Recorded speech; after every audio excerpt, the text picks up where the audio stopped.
ما ايش تبي؟ ها؟ ايش تبي؟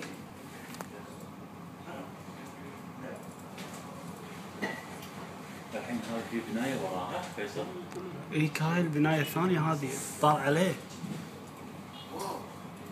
الناس اللي هني تشوف هذا مشى. والله شكلها تشاينا.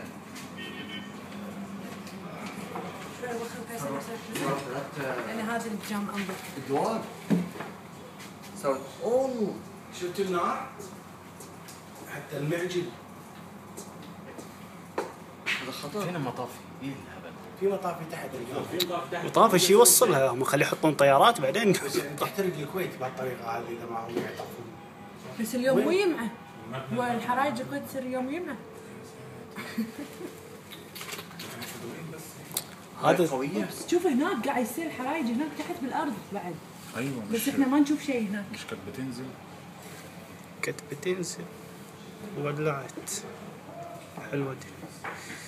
لا اله شوف يعني شوف هناك قاعد يطيح تحت. البرج تقطع كأنه قرطاس. هناك اللي فوق كلمة المعجل ترى ديكور راحت. مو بنيان لأنه بسرعة احترقت.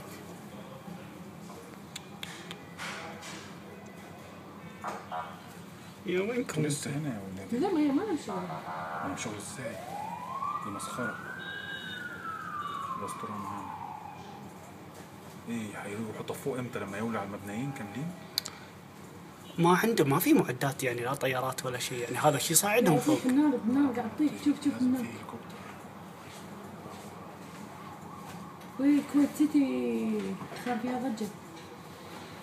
راحت البلوكات خلصت.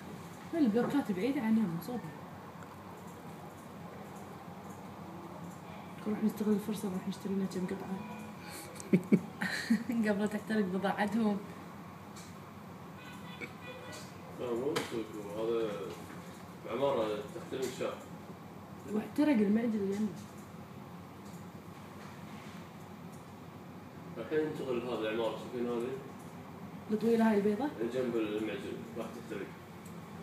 احنا ما نشوف.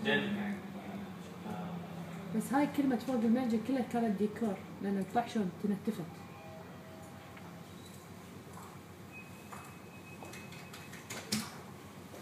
يعني مواد سريعة تشتعل هذه الكلمة اللي وراها.